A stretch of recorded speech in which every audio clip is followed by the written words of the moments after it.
మన ప్రభువును రక్షకుడైన యేసుక్రీస్తు వారి నామంలో మీ అందరికీ వందనాలు తెలియజేస్తా ఉన్నాను. మనం గడిచిన కొన్ని సెషన్స్గా యాకోబు పత్రికను ధ్యానం చేస్తూ ఉన్నాం. నేడు యాకోబు పత్రిక 2వ అధ్యాయం 21-26 వచనాలు మనం ధ్యానం చేద్దాం.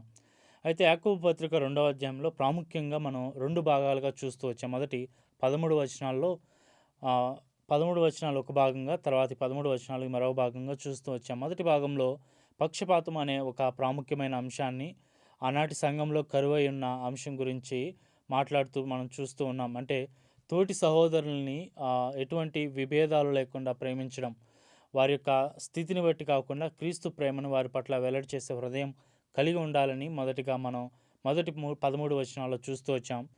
అయితే రెండవ భాగంలో విశ్వాసము మరియు క్రియలు అనే ప్రాముఖ్యమైన సిద్ధాంతాలు మనం చూస్తూ వచ్చాం.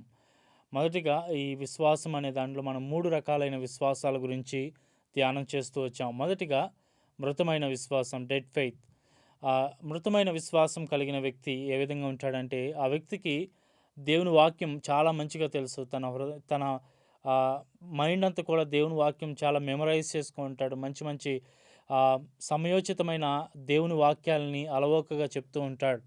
అయితే తన జీవితంలో తన ప్రవర్తన తీరే కానీ, తన యొక్క జీవితంలో ఉన్న క్రియలే కానీ ఆ వాక్యాన్ని ఎప్పుడు కూడా సమర్థించని రీతిలో, అంటే వాక్య ప్రకారం లేని జీవితాన్ని జీవిస్తూ ఉంటాడు. అలాంటి వ్యక్తిని మనం మృతమైన విశ్వాసం కలిగిన వాడు అని మనం చూస్తూ వచ్చాం. రెండవదిగా మనం దయ్యాల వంటి విశ్వాసం, లేకపోతే డీమనిక్ ఫెయిత్ అనే విషయాన్ని మనం చూస్తూ వచ్చాం.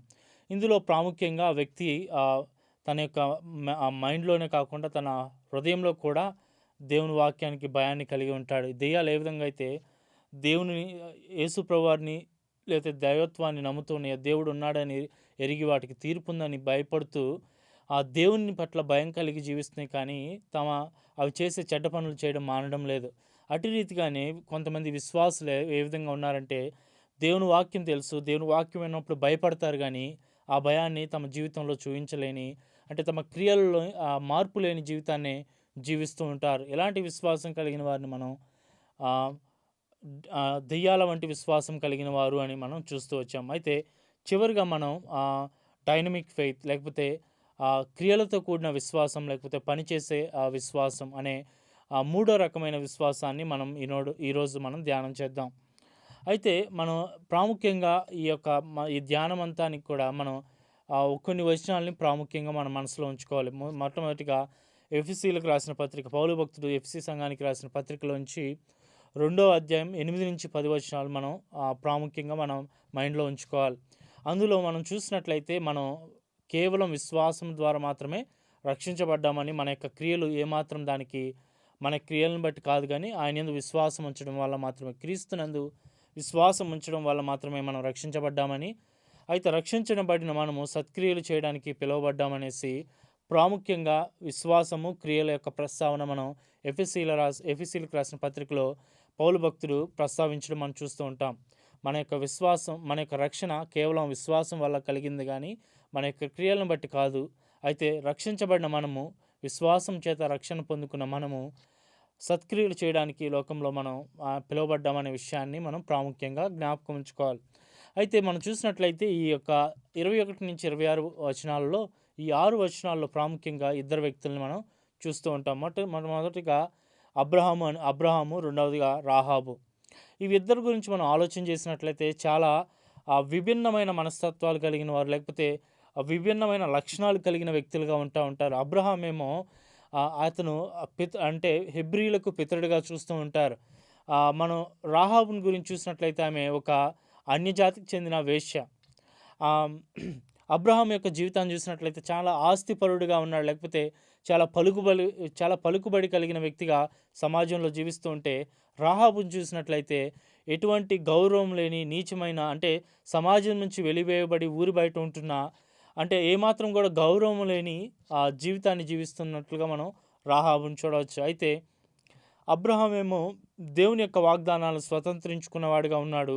రాహాబు ఏమో దేవుని యొక్క నైతిక విలువలు లేకుండా, దేవుని యొక్క వాగ్దానాలన్నింటి, లేకపోతే దేవుని యొక్క ఆజ్ఞలన్నిటి కూడా విడిచి తన జీవితాన్ని ఆ పాపానికి అప్పగించుకొని కనీస నైతిక విలువలు లేని జీవితాన్ని జీవిస్తున్నట్లుగా మనం చూస్తున్నాం. ఒక పక్కేమో అబ్రహాము మనం చూసినట్లయితే మనందరికీ చాలా గౌరవం పొందిన పితరుడిగా మనం చూస్తూ ఉంటే మనం రాహాబునేమో విడుదల పొందిన వేశ్యగా మనం చూస్తూ ఉన్నాం. ఇద్దరు వైవిధ్యమైన జీవితాలని లేకపోతే చాలా ఆపోజిట్‌గా ఉండే క్యారెక్టర్స్‌ని మన మధ్య యాకోబు భక్తుడు పెట్టి మనతో మాట్లాడుతూ ఉన్నాడు. ఎలాంటి స్థితిలో ఉన్నవారినైనా దేవుడు వాడుకోగలడు. మనం మనం వీళ్ళిద్దరి మధ్యలో ఎక్కడో ఉండిపోతూ ఉంటాం. అయితే మన విశ్వాసం ఎలా ఉండాలనే విషయాన్ని వీరిద్దరి యొక్క ప్రస్తావనతో మనతో మాట్లాడుతూ ఉన్నాడు. అయితే మనం ఈరోజు ధ్యానానికి వెళ్దాం. తలలో ఉంచినట్లయితే చిన్న ప్రార్థన చేసుకొని మనం ఈ ధ్యానాన్ని ప్రారంభించుదాం. పరలోకమందున తండ్రి, పరిశుద్ధుడగు దేవా, నీకు వందనాలు, స్తోత్రాలు తండ్రి. దేవా, మరి మృతమైన విశ్వాసము తండ్రి, దయ్యాల వంటి విశ్వాసం కాకుండా దేవా, క్రియలతో కూడిన తండ్రి జీవం కలిగిన విశ్వాసం మేము కలిగి ఉండడానికి మా అందరికీ సహాయం చేయండి. నీ లేఖనాన్ని మేము ధ్యానిస్తూ ఉండగా అబ్రహాము కలిగిన విశ్వాసం తండ్రి, రాహాబు కలిగిన విశ్వాసం మాకు అందరికీ దయచేయమని, అటువంటి విశ్వాసం కలిగి క్రియలలో మా యొక్క విశ్వాసాన్ని కనుబరిచే జీవితం మా అందరికీ దయచేయమని, వింటున్న బిడ్డలకి అటు కృపను దయచేయమని, ఈ ధ్యానమంతా నీ సన్నిధి కాపుదల మాతో ఉంచి నడిపించమని, సమస్త మహిమ ఘనత ప్రభావాలు మీరే పొందుకొనమని, ముందుండి నడిపించమని యేసు పరిశుద్ధ నామంలో ప్రార్థించి పెట్టుకొంచున్నాం తండ్రి, ఆమేన్. యాకోబు పత్రిక 2వ అధ్యాయం 21వ వచనం మనం చదువుదాం. మన పితరుడైన అబ్రహాము తన కుమారుడైన ఇస్సాకును బలిపీఠం మీద అర్పించినప్పుడు అతడు క్రియల వలన నీతిమంతుడని తీర్పు పొందలేదా? మరలా చదువుతున్నాను. మన పితరుడైన అబ్రహాము తన కుమారుడైన ఇస్సాకును బలిపీఠం మీద అర్పించినప్పుడు అతడు క్రియల వలన నీతిమంతుడు అని తీర్పు పొందలేదా? మనం ఈ వచనాన్ని చూసినట్లయితే కొంచెం దేవుని వాక్యాన్ని శ్రద్ధగా ఆలకించేవారు లేదా శ్రద్ధగా చదివే వాళ్ళకి కొంచెం ఈ వచనం కొంచెం కన్ఫ్యూజన్గా లేకపోతే కొంచెం అంటే కాన్ఫ్లిక్ట్గా అనిపిస్తూ ఉంటుంది. అయితే దీన్ని మనం బాగా అర్థం చేసుకున్నట్లయితే పౌలు భక్తుని యొక్క దృక్పథంలో నుంచి అలాగే యాకోబు భక్తుని యొక్క దృక్పథంలో నుంచి ఈ వచనాన్ని మనం అర్థం చేసుకోవాలి. అయితే ఈ యొక్క సన్నివేశాన్ని పౌలు భక్తుడు మాట్లాడుతూ ఉంటాడు, అలాగే యాకోబు భక్తుడు కూడా మనతో మాట్లాడుతున్నాడు. అబ్రహాం గురించిన ప్రస్తావన. యాకోబు భక్తుడు ఏం చెప్తున్నా అంటే, అబ్రహాము ఎప్పుడైతే ఇస్సాకుని బలి ఇవ్వడానికి బలిపీఠం మీద పెట్టాడో అలా అర్పించడానికి సిద్ధపడినప్పుడు అతడు తన క్రియల వలన నీతిమంతుడిగా తీర్పు పొందాడనేసి యాకోబు భక్తుడు చెప్తుంటే, మనం అపోస్తులైన పౌలు రాసిన పత్రికలు చదివినట్లయితే అక్కడ అబ్రహాము దేవుణ్ణి నమ్మాడు, అది అతనికి నీతిగా ఎంచబడిందనే విషయాన్ని ప్రస్తావిస్తూ ఉంటాడు. అయితే ఇక్కడ మనం చూసినట్లయితే పౌలు భక్తుని యొక్క ఆలోచన విధానం, యాకోబు భక్తుని యొక్క ఆలోచన విధానాన్ని మనం ఆలోచన చేసినట్లయితే ఒక నాణ్యానికి రెండు వైపులు ఎలా అయితే ఉంటాయో పౌలు భక్తుని యొక్క దృక్పథం, యాకోబు భక్తుని యొక్క దృక్పథం వేరువేరుగా ఉన్న దాని యొక్క సారాంశం ఒకటే. పౌలు భక్తుడు దేని గురించి ప్రస్తావిస్తూ ఉంటాడంటే ప్రియారిటీ ఆఫ్ ఫెయిత్, అంటే విశ్వాసం యొక్క ప్రాధాన్యత గురించి మాట్లాడుతూ ఉంటే, యాకోబు భక్తుడు ప్రూఫ్ ఆఫ్ ఫెయిత్, అంటే విశ్వాసానికి నిదర్శనాలు ఏంటి, నాకు విశ్వాసం ఉందని నిదర్శనాలు, లేకపోతే నేను విశ్వాసం కలిగి ఉన్నానని నేను ఎలా చెప్తాను, నాకు ప్రూఫ్ ఏంటి దానికి అనే విషయాన్ని యాకోబు భక్తుడు మాట్లాడుతూ ఉంటాడు. పౌలు భక్తుడేమో విశ్వాసం యొక్క ప్రాముఖ్యత గురించి మాట్లాడుతుంటే, యాకోబు భక్తుడు విశ్వాసం యొక్క రుజువుల గురించి మాట్లాడుతూ ఉంటాడు. అయితే పౌలు భక్తుడు ఏం చెప్తా అంటే, మన యొక్క క్రియలను బట్టి కాదు కానీ ఆయన యందు విశ్వాసం, యేసుక్రీస్తు మీద విశ్వాసం ఉంచడం ద్వారా మాత్రమే మనం నీతిమంతులుగా మార్చబడుతున్నామని చెప్తుంటే, యాకోబు భక్తుడు ఏం చెప్తుంటా అంటే మనం క్రియలను బట్టి మనం నీతిమంతులుగా తీర్చబడుతూ ఉన్నాం అని చెప్తూ ఉన్నాడు.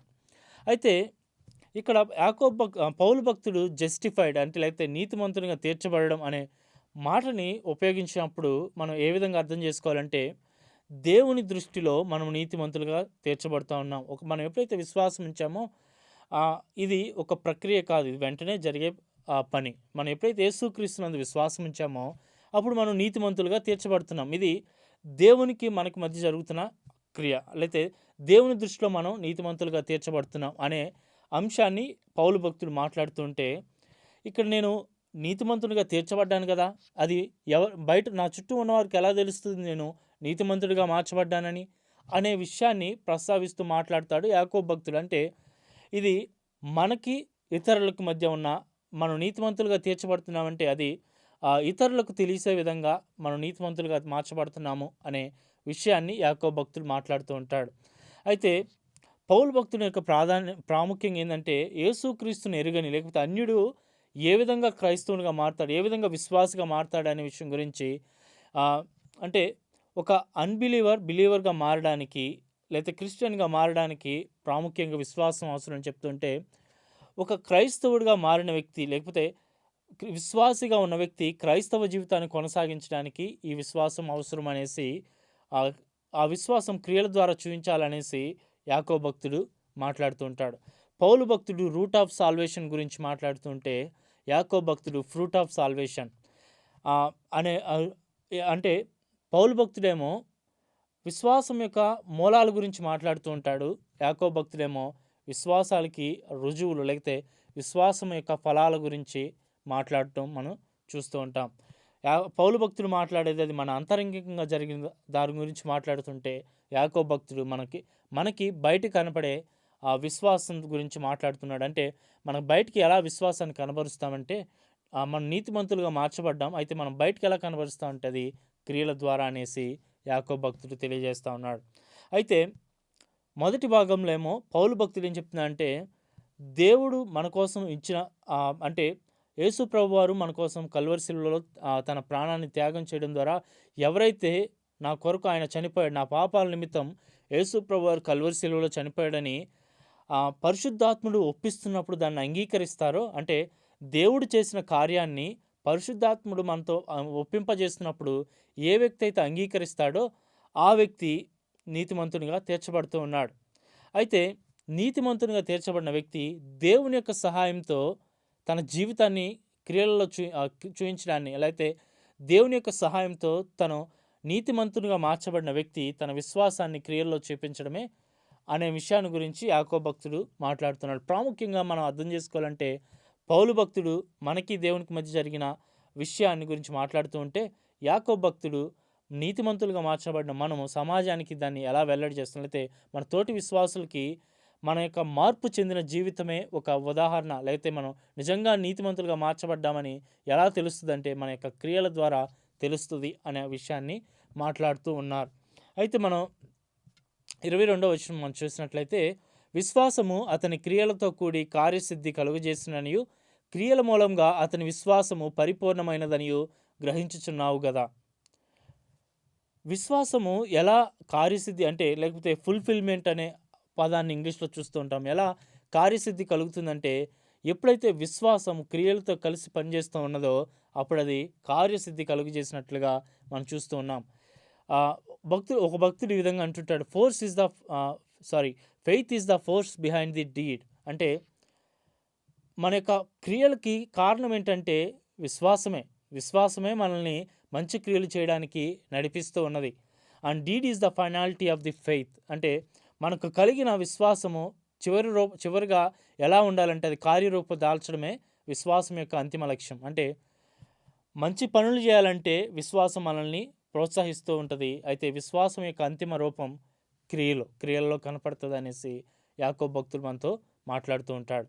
అయితే ఇక్కడ కార్యసిద్ధి కలుగజేసెను అనే మాటని మనం చూస్తూ ఉన్నాం.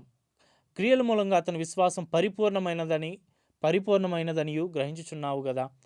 పరిపూర్ణము అనే దాన్ని మేడ్ పర్ఫెక్ట్ లేకపోతే మేడ్ కంప్లీట్ అని ఉంటుంది. దానికి గ్రీక్ అక్కడ వాడిన పదం ఏంటంటే క్యారీ టు ద ఎండ్, అంటే అంతం వరకు కొనసాగించడం.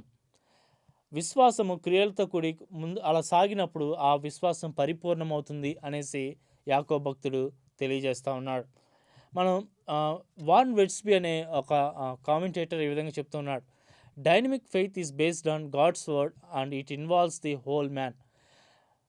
అంటే డైనమిక్ ఫెయిత్ అంటే లేకపోతే క్రియలతో కూడిన విశ్వాసం అనేది ప్రాముఖ్యంగా ఏంటంటే దేవుని యొక్క వాక్యం మీద ఆధారపడడం, లేకపోతే దేవుని వాక్యాన్ని మీద ఆధారపడి ఉంటుంది. అయితే ఇందులో మనిషి యొక్క సంపూర్ణమైన చిత్తాన్ని కూడా ఇన్వాల్వ్ అయి ఉంటుంది అనేసి చెప్తూ ఉన్నాడు. మనం చూసినట్లయితే మృతమైన విశ్వాసంలో వ్యక్తి తన యొక్క మైండ్లో మాత్రమే ఉంది దేవుని వాక్యం, కానీ తన హృదయంలో లేదు, తన యొక్క క్రియల్లో లేదు. అయితే మనం దెయ్యాలకున్న విశ్వాసం చూసినట్లయితే అవి మైండ్తో పాటు తమ హృదయంలో కూడా భయం కలిగి హృదయంలో కూడా దేవుని వాక్యం ఉంది, కానీ తమ క్రియల్లో ఆ మంచి పనులు లేవు. అయితే ఈ యొక్క క్రియలతో కూడిన విశ్వాసం అయితే డైనమిక్ ఫెయిత్ కలిగి ఉన్న వ్యక్తి ఎలా ఉంటాడంటే తన యొక్క మనసులో వాక్యం ఉంటుంది, తన యొక్క హృదయంలో దేవుని పట్ల భయం ఉంటుంది, తన యొక్క జీవితంలో దేవునితో కూడిన నడక, లేకపోతే దేవునితో కూడిన వాక్యంతో కూడిన ప్రవర్తన ఉంటుందనేసి ప్రాముఖ్యంగా మాట్లాడుతూ ఉన్నాడు. Whole person place A part in the true saving faith. The mind understands the truth and heart desires the truth and will act upon the truth. అంటే ఈ క్రియలతో కూడిన విశ్వాసం కలిగి ఉన్న వ్యక్తి సంపూర్ణంగా దేవునికి విధేయత కలిగి ఉంటాడు. ప్రాముఖ్యంగా తన యొక్క హృదయము, తన యొక్క మైండ్ అని మనస్సు దేవుని వాక్యాన్ని అర్థం చేసుకోవడానికి ప్రయత్నిస్తుంటే, సత్యాన్ని అర్థం చేసుకోవడానికి ప్రయత్నిస్తుంటే, తన హృదయం ఎప్పుడు కూడా సత్యాన్ని చేయడానికి ఆశపడుతూ ఉంటుంది.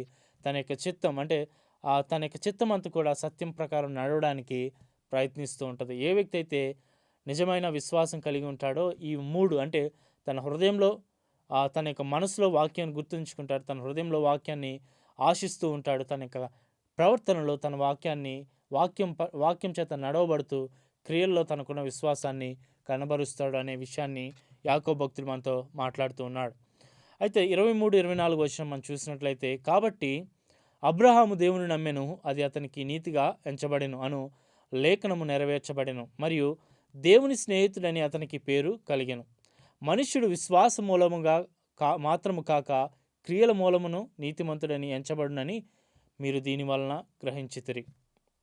మనం ఇక్కడ చూసినట్లయితే, ఇక్కడ మొదటి భాగంలో అబ్రహాము దేవుని నమ్మెను, అది అతనికి నీతిగా ఎంచబడెను అను లేఖనము నెరవేర్చబడెను, మరియు దేవుని స్నేహితుడని అతనికి పేరు కలిగిన. మనుషులు విశ్వాసం మూలమున మాత్రము కాక క్రియల మూలమును నీతిమంతుడని ఎంచబడినని మీరు దీని వలన గ్రహించితిరి. మనం ఇక్కడ ప్రాముఖ్యంగా చూసినట్లయితే, పౌలు భక్తుడు ప్రస్తావించిన లేఖన భాగం, అలాగే యాకోబు భక్తుడు ప్రస్తావించిన లేఖన భాగం ఆదికాండం 15వ అధ్యాయం 6వ వచనంలో మనం చూస్తూ ఉంటాం. అతడు యెహోవాను నమ్మెను, ఆయన అది అతనికి నీతిగా ఎంచెను. అయితే యెహోవా దేవుడు అబ్రహాంతో మాట్లాడుతూ, అబ్రహాం సంతానం లేనివాడుగా ఉన్నప్పుడు అతన్ని నువ్వు ఇంట్లోంచి బయటికి రా అని చెప్పి ఆకాశం వైపు చూడు, నక్షత్రాలు ఎన్ని ఉన్నాయి, లెక్కించగలవా అని అడిగితే, లెక్కించలేను ప్రభు అంటే, నేను నీ యొక్క సంతానాన్ని అంతగా విస్తరింపజేస్తానని వాగ్దానం ఇచ్చినప్పుడు, అప్పుడు అబ్రహాము దేవుని యందు విశ్వాసం ఉంచుతాడు. అప్పుడు దేవుడి మాట చెప్తుంటాడు, అతడు యెహోవాను నమ్మెను, అది అతనికి నీతిగా ఎంచెను. ఎప్పుడైతే అబ్రహాము దేవుని యందు విశ్వాసం ఉంచాడో, తనకి దేవుడు గొప్ప సంతానాన్ని ఇవ్వబోతున్నాడని ఎప్పుడైతే విశ్వాసం ఉంచాడో, అప్పుడు దేవుడు అతన్ని నీతిగా ఎంచినట్లుగా మనం చూస్తూ ఉంటాం. అయితే ఇక్కడ మనం చూసినట్లయితే, పౌలు భక్తుడు అబ్రహాము విశ్వాసం ఉంచడం వల్ల నీతిమంతుడిగా మార్చబడ్డాడు అని చెప్తుంటే, యాకోబు భక్తుడు ఏం చెప్తుంటా అంటే, అతను నీతిమంతుడిగా మార్చబడ్డాడు అనే విషయం ఎలా వెల్లడి అయిందంటే, ఎప్పుడైతే తన కుమారుడైన ఇస్సాకుని బలిపీఠం మీద పెట్టి చంపడానికి కూడా, దేవుని కోసం ఇవ్వడానికి కూడా వెనుకాడలేదు, అప్పుడు అది వెల్లడి అయిందనేసి యాకోబు భక్తుడు మాట్లాడుతూ ఉంటాడు.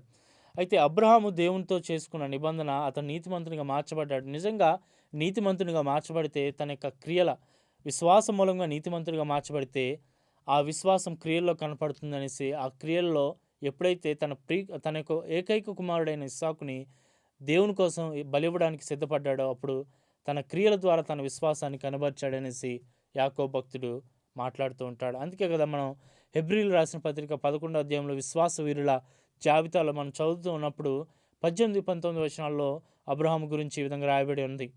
ఎవడు ఆ వాగ్దానం సంతోషంతో అంగీకరించెనో, ఇస్సాకు వలననేది నీ సంతానమనబడును అని ఎవనితో చెప్పబడినో, ఆ అబ్రహాము మృతులను సహితము లేపుటకు దేవుడు శక్తిమంతుడని ఎంచినవాడై తన ఏక కుమారుణ్ణి అర్పించి ఉపమాన రూపముగా అతని మృతులో నుండి మరలా పొందెను.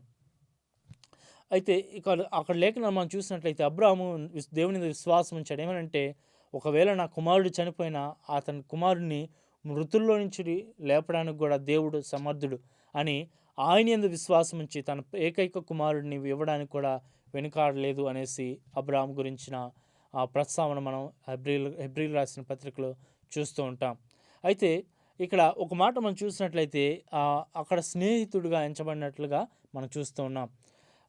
అబ్రహాము దేవుని నమ్మెను, అది అతనికి నీతిగా ఎంచబడినను లేఖనం నెరవేర్చబడిన, మరియు దేవుని స్నేహితుడని అతనికి పేరు కలిగెను.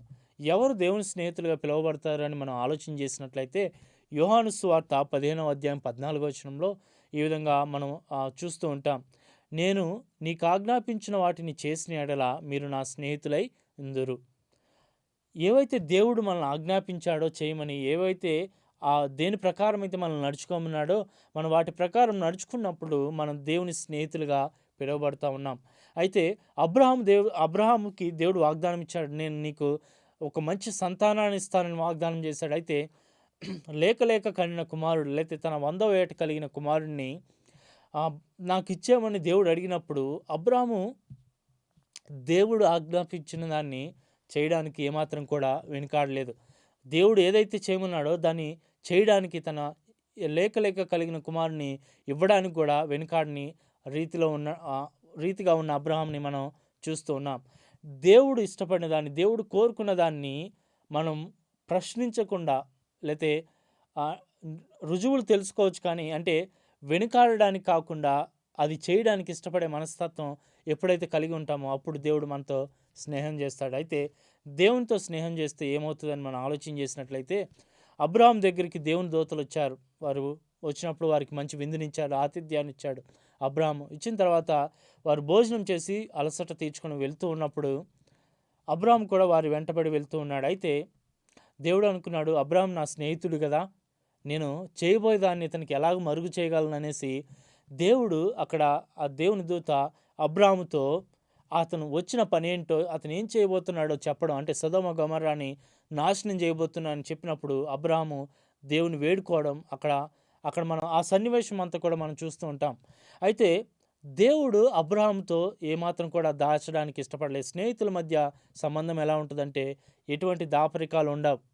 దేవుడు మనతో అలాంటి సన్నిహితమైన సంబంధం కలిగి ఉండాలంటే క్రియల రూపంగా మనం నీతిమంతులుగా మార్చబడ్డామనే విషయాన్ని మనం క్రియల రూపంలో మన విశ్వాసాన్ని కనబరిచినప్పుడు, ఎప్పుడైతే అబ్రాహాము తన కుమారుడిని కూడా ఇవ్వడానికి వెనకాడలేదో, తన కుమారుని ఇవ్వడానికి వెనకాడకుండా తనకు కలిగిన విశ్వాసాన్ని, అంటే దేవుడు ఒకవేళ నేను ఇస్సాకుని చంపివేసిన దేవుడు అతన్ని మృతుల్లో నుంచైనా లేపడానికి సమర్థుడు అన్నటువంటి దృఢమైన విశ్వాసం కలిగిన వాడై ఆ విశ్వాసాన్ని క్రియల్లో కనపరిచినప్పుడు దేవుడు అతనికి స్నేహితుడిగా మార్చబడ్డాడు. అయితే మనం కలిగిన విశ్వాసాన్ని నీతిమంతులుగా మార్చబడిన మనము, యేసు ప్రభు యందు విశ్వాసం ఉంచడం ద్వారా నీతిమంతులుగా మార్చబడిన మనము ఎప్పుడైతే మనకు కలిగిన ఆ విశ్వాసాన్ని క్రియల రూపంలో మనం వెల్లడి చేస్తూ ఉంటామో అప్పుడు దేవుడు మనతో స్నేహం చేయడానికి ఇష్టపడతా ఉంటాడు. అయితే చివరిగా మనం చూసినట్లయితే ఇంకొక వ్యక్తి గురించిన ప్రస్తావన చివరి 2 వచనాల్లో మనం చూస్తూ ఉంటాం.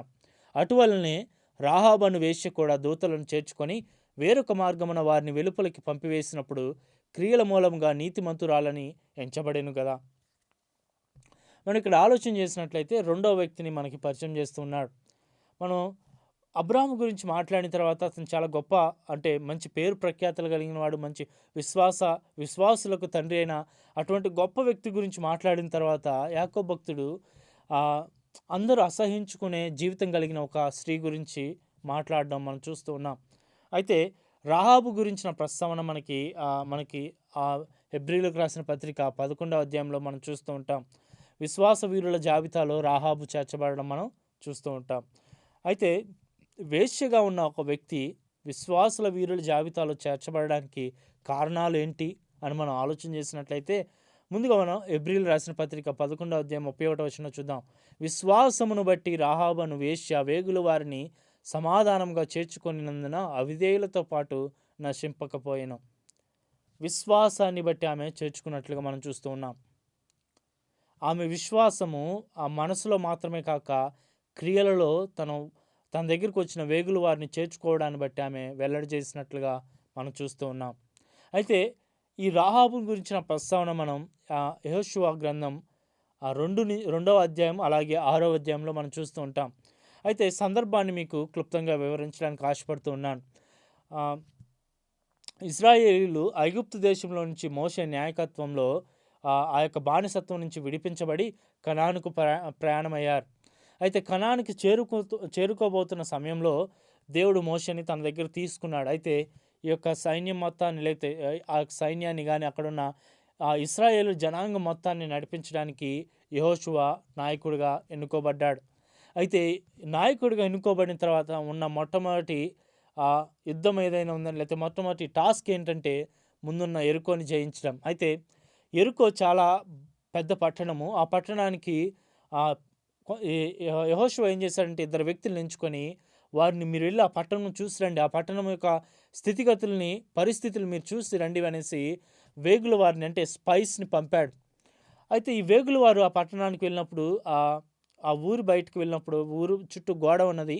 ఆ పట్టణం చుట్టూ గోడ ఉన్నది. ఆ గోడ మీద ఒక ఇంట్లోకి వెళ్ళారు. ఆ గోడ మీద ఒక ఇంట్లోకి వెళ్ళినప్పుడు ఆమె ఎవరంటే రాహాబను వేశ్య. ఆమె ఆ గోడ మీద ఇల్లు కట్టుకొని నివాసం ఉంటూ ఉన్నది. అయితే ఆమె ఏం చేసిందంటే వీరిని చేర్చుకుంది. వీరిని చేర్చుకొని వారితో చాలా చక్కని సంభాషణ మనం 2వ అధ్యాయంలో చూస్తూ ఉంటాం. యెహోషువ గ్రంథం 2వ అధ్యాయంలో అక్కడ రాహాబు అను వేశ్య చాలా చక్కటి సంభాషణ అక్కడ వచ్చిన వేగుల వారితో చేయడం మనం చూస్తూ ఉంటాం. వారితో ఏమంటుందంటే, మీ దేవుడు ఇంత గొప్ప అద్భుత కార్యాలు చేస్తూ వచ్చాడు. ఆరిన నేలను మిమ్మల్ని, సముద్రం మధ్యలో ఆరిన నేలను మిమ్మల్ని నడిపించాడు కదా! మీకు ఎదురుబడిన ఏ రాజు కూడా మిగలకుండా మీరందరూ వారిని చంపివేస్తూ ఆ రాజ్యాలన్నీ కూడా జయించుకొని రావడానికి మీకు దేవుడు సహాయం చేశాడు. మీ దేవుడు భూమి అందే గాని, ఆకాశం అందే గాని అన్నిటిలో కన్నా నిజమైన దేవుడు, ఆ శక్తి కలిగిన దేవుడని మేము నమ్ముచున్నాం. మీరు మా యొక్క దేశాన్ని ఆక్రమించుకోవడానికి వస్తున్నారని తెలియగానే మా యొక్క గుండెలు కరిగిపోయి, మా యొక్క గుండెలు చెదిరిపోతున్న అంత భయం మాలో కలిగింది అని దేవుడు చేసిన కార్యాలని గుర్తు చేసుకుంటూ వారితో మాట్లాడుతూ ఉంది. అయితే వేగులు వారు రాహాబు ఇంటికి వచ్చిన సంగతి రాజుకి తెలిసింది. రాజు వెంటనే కొంతమంది వ్యక్తులను పంపించి ఆ రాహాబు దగ్గరికి పంపాడు. అయితే వారు ఆ రాజు చేత పంపబడిన అధికారులు వచ్చి రాహాబుతో మాట్లాడుతూ ఉన్నారు. అమ్మా, మీ ఇంటికి వేగులు వచ్చారు కదా, వేగులు వారు మన దేశం వాళ్ళు కాదు. అయితే వారు నీ దగ్గరికి వచ్చారు కదా, వారు ఎట్టెళ్ళారు చెప్పు అంటే ఆమె ఏం చెప్పిందంటే, అయ్యా, వచ్చిన మాట వాస్తవమే, వారు వచ్చి ఇప్పుడే ఇటు వెళ్ళారు, మీరు వెంటనే వెళ్తే వారిని మీరు పట్టుకోవచ్చు అని చెప్పేసి వీరిద్దరిని పైన దాచి వచ్చిన వారికి అబద్ధం చెప్పి వారిని పంపివేసింది. అయితే ఇక్కడ మనం ఆలోచన చేసినట్లయితే రాజు చేత పంపబడ్డారు వీరిద్దరు కూడా. అయితే రాజుకి ఒకవేళ రాహాబు అబద్ధమాడిన సంగతి తెలిస్తే రాజు వెంటనే రాహాబుని చంపివేస్తాడు. అయితే తన ప్రాణం పోతుందని తెలిసినప్పటికి కూడా ఏ దేవుడైతే ఈ యొక్క ఇశ్రాయేలు జనాంగాన్ని ఐగుప్తులో నుంచి కనానికి నడిపిస్తూ ఉన్నాడు, అనేకమైన అద్భుతాలు చేస్తూ వారిని కాపాడుతూ వారికి వాగ్దానం చేయబడిన కనాను దేశానికి ఏ దేవుడైతే నడిపిస్తున్నాడో ఆ దేవుని యందు విశ్వాసం ఉంచాను, ఆ దేవుడు నన్ను రక్షించడానికి సమర్థుడని విశ్వాసం ఉంచుతున్నాననేసి రాహాబు మాటల్లో కాకుండా తన క్రియలలో, ఒకవేళ రాజు చంపుతాడా చంపేని, నేను దానికి సిద్ధపడుతున్నానని చెప్పేసి తను విశ్వాసం ఉంచింది.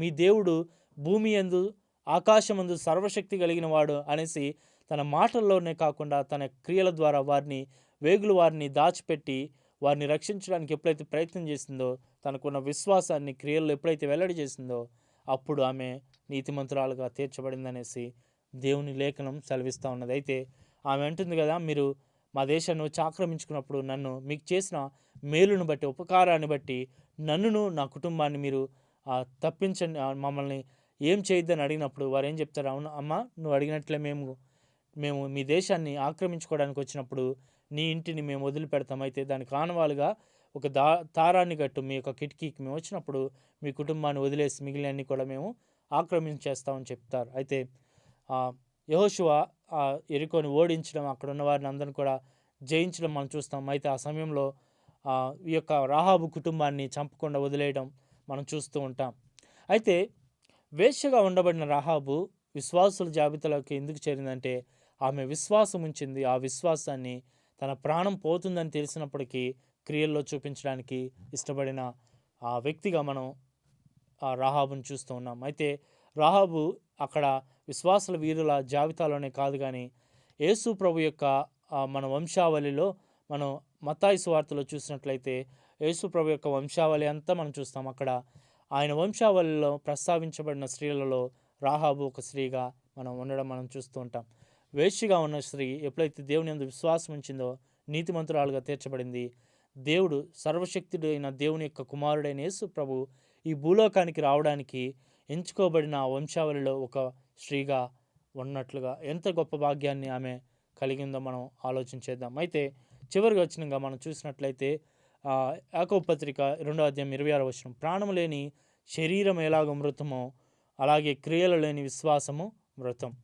అయితే చెప్తున్నాడు కదా, మనం చనిపోయిన వ్యక్తి ఎటువంటి కదలిక ఉండదు. ఎందుకు?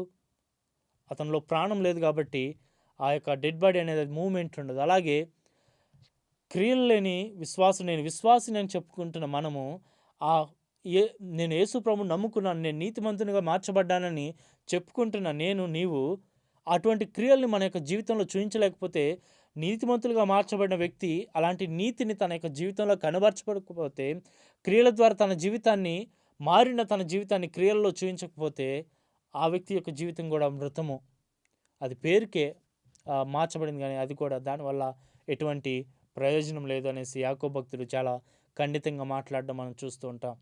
అయితే యేసు ప్రభు యందు విశ్వాసం ఉంచడం ద్వారా మనం నీతిమంతులుగా మార్చబడిన మనము ఆ నీతిని ఈ లోకానికి వెల్లడి చేయడానికి ఆ విశ్వాసాన్ని ఈ లోకానికి వెల్లడి చేయడానికి మనం క్రియల ద్వారా ఆ యొక్క విశ్వాసాన్ని వెల్లడి చేయాలనేసి యాకోబు భక్తుడు మనతో మాట్లాడుతూ ఉండగా, మనం చివరిగా ఒక సన్నివేశాన్ని గురించి మనం ఆలోచన చేసి ముగించుకుందాం. యేసు ప్రభు వారు అక్కడున్న శిష్యులతో కూడి వచ్చిన జనాంగంతో మాట్లాడుతూ మత్తయి సువార్త 5:13-16 మీరు ఈ లోకానికి ఉప్పై ఉన్నారు. ఉప్పు నిస్సారమైతే దేనివల్ల సారం పొందును? అది బయట పారవేయబడి మనుషుల చేత తొక్కబడుటకే గాని మరి దేనికిని పనికిరాదు.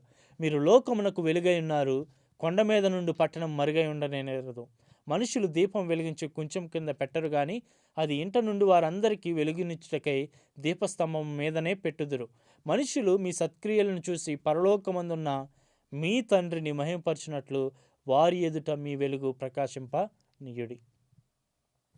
ఇక్కడ యేసుప్రభు వారు 2 విషయాల గురించి మాట్లాడుతున్నారు. ఒకటి ఉప్పు, రెండవది వెలుగు. ఉప్పు ఏం చేస్తుందంటే ఒకదాన్ని చెడిపోకుండా కాపాడుతుంటుంది. మనం పచ్చళ్ళు చేసుకుంటాం, నిల్వ ఉండడానికి ఏం చేస్తుంటే ఉప్పు వేస్తూ ఉంటాం. ఉప్పు ఏం చేస్తుందంటే చెడిపోకుండా దాన్ని కాపాడుతూ ఉంటుంది. అయితే మనం చెడిపోతున్న సమాజానికి మనం ఉప్పు లాంటి వారం. చెడిపోతున్న భయంకరమైన పాపంలో పడిపోతున్న ఈ సమాజంలో మనం ఉప్పు లాంటి వారం. మనం ఏం చేస్తామంటే ఆ సమాజం చెడిపోకుండా ఉప్పులాగా సమాజంలో పనిచేయాలని దేవుడు కోరుకుంటున్నాడు. అయితే వెలుగు గురించి మాట్లాడుతూ ఏమంటున్నా అంటే, దీపం వెలిగించి దాన్ని ఎక్కడ పెడతారంటే దీపస్తంభం మీద పెడతారు, లేకపోతే కొండ మీద, లేకపోతే దీపస్తంభం మీద పెడతారు, కానీ మంచం కింద కొంచెం కింద పెట్టరు అనేసి చెప్తూ ఉన్నారు. మనం క్రీస్తు చేత వెలిగించబడిన దీపాలమైన మనం ఈ లోకంలో వెలుగు చూపించేవారుగా ఉండాలి. చీకటిలో ఉన్న వారికి వెలుగులోకి నడిపించడానికి, పాడైపోయిన సమాజాన్ని వెలుగు వైపు నడిపించడానికి దేవుడు నిన్ను నన్ను ఒక దీపంగా ఎంచుకుంటే, మనము దీపస్తంభం మీద ఉండవలసిన అంటే ప్రకాశించవలసిన ఎందుకు ఏమాత్రం వెలుగు ఇవ్వలేని జీవితాలు జీవిస్తుంటే దానివల్ల ఆ దీపం వల్ల ప్రయోజనమేమి అనేసి చెప్తూ ఉన్నాడు. అయితే ఉప్పు లాంటి మన జీవితం, దీపం లాంటి వెలుగిచ్చే మన జీవితం, ఉప్పు దాని సారం లేకపోతే దానివల్ల ప్రయోజనమేమి? ఉప్పు నిల్వించుకోవడానికి ఉప్పు వాడతాం. ఆ ఉప్పు వాడడం వల్ల ప్రయోజనం లేకపోతే అలా ఉప్పుతో మనకి ఉపయోగం ఏమి అనేసి ఉప్పుని మనం పారవేయడానికే కదా ఇంకా. అయితే ఇంకా వెలుగు గురించి మనం ఆలోచన చేస్తే దీపస్తంభం మీద పెట్టిన ఆ దీపం అందరికి వెలుగునిస్తుంది. అయితే ఆ దీపస్తంభం మీద లేకపోతే మంచం కింద పెడితే అది ఎవరికి ప్రయోజనంగా ఉండదు. అయితే ఇక్కడ ఏం చెప్తానంటే మన యొక్క సత్క్రియలంట లోకానికి ఎలా ఉండాలంట, మన యొక్క సత్క్రియలను చూసి ఎవరికి మహిమ రావాలంటే పరలోకమందున్న తండ్రికి మహిమపరచు నిమిత్తం మీరు మీ వెలుగుని ప్రకాశింపనీయుడి. మనం సత్క్రియలు చేయడానికి పిలువబడ్డాం. దేవుని చేత వెలిగింపబడిన మనము లోకానికి వెలుగునివ్వడానికి పిలువబడ్డాం. అయితే ఆలోచన చేద్దాం. నీతిమంతులుగా మార్చబడిన మనము, విశ్వాసులుగా మార్చబడిన మనము నిజంగా దేవుడు కోరుకుంటున్న జీవితాన్ని ఈ లోకంలో జీవిస్తున్నామా? నిజంగా వాక్యాన్ని మన హృదయము, మన యొక్క మనస్సులోనే కాకుండా మన యొక్క క్రియల్లో వాక్యాన్ని మనం చూపించగలుగుతున్నామా అని ఆలోచన చేద్దాం. అయితే నేను ముగిస్తున్నాను. 2 అంశాలు మనం 2 ప్రశ్నలు మనం వేసుకొని ఈ యొక్క సెషన్ని మనం ముగించుదాం. ఒకవేళ అబ్రహాం స్థానంలో నేనుంటే ఇస్సాకును బలి ఇవ్వమని దేవుడు అడిగితే నా యొక్క రెస్పాన్స్ ఏంటి? మనం ఏ విధంగా రెస్పాండ్ అవుతాం దేవుడు అడిగితే? లేకపోతే రాహాబు స్థితిలో నీవు నేనుంటే, లేతే రాహాబు యొక్క స్థానంలో నీవు నేనుంటే, రాజు యొద్ద నుంచి ఆజ్ఞ వచ్చింది. ఒకవేళ నేను అబద్ధం చెప్పాను వారికి రాజుకు తెలిస్తే రాజు నన్ను చంపేస్తాడు అని తెలిసిన రాహాబు తన అంటే ఆ యొక్క నీచమైన బ్రతకడం కంటే దేవుని కోసం బ్రతకాలి అనే ఆశ కలిగిన రాహాబు స్థానంలో నీవు నేనుంటే మనం ఎలా ప్రతిస్పందిస్తాం, అది మనం ఆలోచన చేద్దాం. చివరిగా మనం చూసినట్లయితే దేవుడు మనల్ని ఈ లోకానికి వెలుగుగా ఉంచాడు, లేకపోతే ఈ లోకానికి మనల్ని ఆ ఉప్పులాగా ఉండాలని కోరుకుంటున్నాడు. అయితే నీవు నేను ఈ లోకానికి నిజంగా వెలుగులాగా ఉన్నామా? ఈ లోకానికి నీవు నేను ఉప్పులా ఉన్నామా? అయితే దేవుని యందు విశ్వాసం ఉంచడం వల్ల నీవు నేను నీతిమంతులుగా మార్చబడ్డాం. అయితే ఇది అంతరంగికంగా జరిగిన క్రియ. అయితే దాన్ని ఎవరైనా ఇది అంతరంగికంగా జరిగిన ఈ యొక్క మార్పుని ఎవరైనా నిన్ను చూసిన వారు, నీ చుట్టుపక్కల ఉన్నవారు నీ జీవితాన్ని చూసి ఓ ఈ వ్యక్తి చాలా మార్పు చెందాడే, లేకపోతే నీ యొక్క మార్పుని వారు గుర్తించగలుగుతున్నారా? ఒకప్పుడు ఉన్న జీవితాన్ని ఇప్పుడు యేసు ప్రభును అంగీకరించి దేవుని కోసం నువ్వు జీవిస్తున్న జీవితాన్ని గుర్తెరిగిన వారు, లేకపోతే చూస్తున్న వారు నీలో మార్పుని గుర్తించగలుగుతున్నారా? ఈ 2 ప్రశ్నలు మనం వేసుకుని మనం ముగించుకుందాం. తల ఉంచినట్లయితే ప్రార్థన చేసుకుందాం. పరలోకమందున తండ్రి, పరిశుద్ధుడా నీకు వందనాలు, స్తోత్రాలు. దేవా, నీతిమంతులుగా మార్చబడిన మేము, దేవా విశ్వాసం చేత నీతిమంతులుగా మార్చబడిన మేము ఆ యొక్క విశ్వాసాన్ని క్రియల రూపంలో తండ్రి వెల్లడి చేయాలని నీ వాక్యం సెలవిస్తూ ఉండగా మా యొక్క సత్క్రియలు చూసి తండ్రి పరలోకంలో ఉన్న నీకు మహిమ, మా యొక్క వెలుగును చూసి దేవా పరలోకంలో ఉన్న మా తండ్రికి మహిమ రావాలని నువ్వు మమ్మల్ని కోరుకున్నావు. మేము లోకానికి ఉప్పుగా ఉండాలి. ఈ లోకానికి మేము క్రియల ద్వారా తండ్రి విశ్వాసాన్ని వెల్లడి చేయాలని నువ్వు ఆశపడుతుండగా దేవా, అబ్రహాము తన కుమారుని ఏకైక కుమారుడిని దేవా మరి తన యొక్క ముసలితనంలో కలిగిన ఏకైక కుమారుడిని ఇవ్వడానికి వెనుదీయని విశ్వాసాన్ని కనబరిచాడు. అలాగే రాహాబు తండ్రి రాజు తను చంపివేస్తాడని తెలిసినప్పటికీ తన ప్రాణాన్ని ఇవ్వడానికి కూడా వెనకాడలేదు. దేవా, అటువంటి పరిస్థితుల్లో మేము వెళ్తున్నప్పుడు నిజమైన విశ్వాసాన్ని మేము క్రియల్లో కనపరచడానికి మాకు సహాయం చేయండి. మాటల్లో కాదు తండ్రి, మా యొక్క జీవితంలోని మార్పు క్రియల్లో మేము వెల్లడి చేయడానికి దేవా మా అందరికీ సహాయం చేయమని, దేవా ఈ యొక్క వాక్యాన్ని మీరు ఆశీర్వదించమని తండ్రి, వింటున్న బిడ్డల్లో దేవా ఫలింపు చేయమని, దేవా నీ కొరకు విశ్వాసాన్ని క్రియల్లో దేవా చూయించే తండ్రి విశ్వాసులుగా క్రైస్తవులు మేమందరం ఉండడానికి సహాయం చేయమని, సమస్తమైన మహిమ ఘనత ప్రభావాలు మీకే ఆరోపిస్తూ మా రక్షకుడైన యేసుక్రీస్తు వారి పరిశుద్ధ నామంలో ప్రార్థించి వేడుకొంచున్నాం తండ్రి. ఆమెన్. అందరికీ వందనాలు.